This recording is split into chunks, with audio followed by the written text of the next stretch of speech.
ആറന്മുള ഗ്രാമീണ വിനോദസഞ്ചാര പദ്ധതി സ്വകാര്യ മേഖലയ്ക്ക് കൈമാറാൻ നീക്കം. പമ്പ മുഖ്യ ആകർഷണമാക്കി ഉൾനാടൻ ജലഗതാഗതമായി നടപ്പിലാക്കാൻ ഉദ്ദേശിക്കുന്ന പദ്ധതിയാണ് സ്വകാര്യ മേഖലയിലേക്ക് നീങ്ങുമോ എന്ന ആശങ്ക ഉണ്ടായിരിക്കുന്നത്.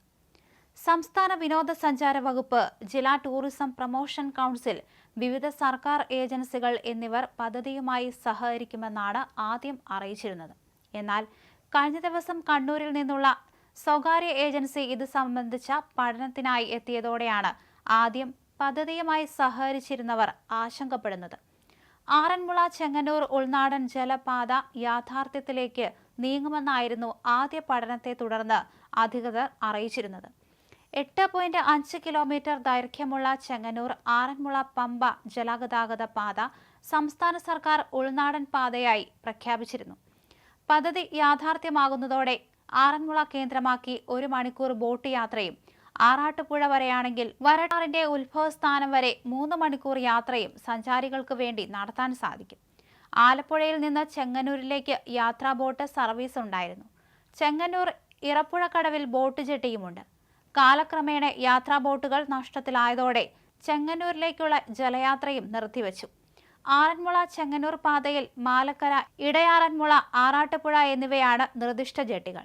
ആറന്മുള ചെങ്ങന്നൂർ ജലഗതാഗത പാത യാഥാർത്ഥ്യമാകുന്നതോടെ വിനോദസഞ്ചാരത്തിന് സാധ്യതയേറും. നിലവിൽ ആറന്മുള കച്ചേരിപ്പടിക്ക് മുകൾ ഭാഗത്തുള്ള കോയിക്കൽ കടവ് വരെ ബോട്ടുകൾക്ക് വരാനാകും. ബോട്ട് യാത്ര യാഥാർത്ഥ്യമാകുന്നതോടൊപ്പം ബോട്ട് ജെട്ടികളും തീരങ്ങളിൽ ഉണ്ടാകും. ആഞ്ഞിലിമൂട്ടിൽ കടവിൽ ഇറിഗേഷൻ വകുപ്പിന്റെ പുറമ്പോക്ക് സ്ഥലം ഉള്ളതിനാൽ ബോട്ട് ജെട്ടി നിർമ്മാണത്തിന് ഉപയോഗപ്പെടുത്താനാകും. എന്നാൽ പുതിയ സർവീസ് വന്നാൽ ഇവയെല്ലാം ഇവർക്ക് തന്നെ നൽകേണ്ടി വരും. പാത യാഥാർത്ഥ്യമായാൽ ആലപ്പുഴ നിന്നും ആറന്മുള വരെ ഉപയോഗിക്കാൻ കഴിയും എന്നും പ്രതീക്ഷിച്ചിരുന്നു.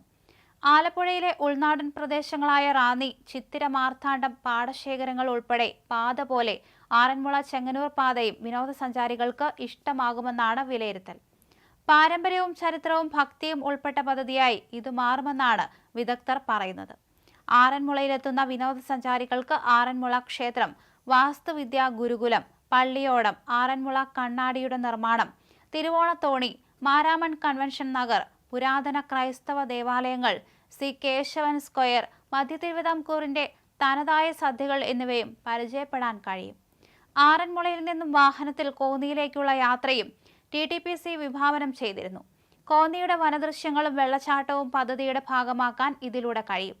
ജല ടൂറിസത്തിന്റെ മാസ്റ്റർ പ്ലാൻ തയ്യാറാക്കുന്നതിനായി സാധ്യതാ പഠനത്തിന് ഇറിഗേഷൻ, ടൂറിസം, തദ്ദേശ സ്വയംഭരണ വകുപ്പ് എന്നിവർ സംയുക്തമായാണ് നേതൃത്വം നൽകിയിരുന്നത്.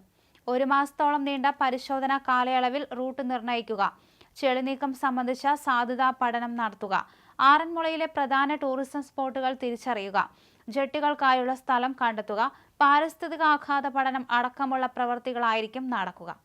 റോഡ് മാർഗം ജെട്ടികളെ ബന്ധിപ്പിക്കുന്നത് സംബന്ധിച്ച പഠനവും ലക്ഷ്യമിട്ടിരുന്നു.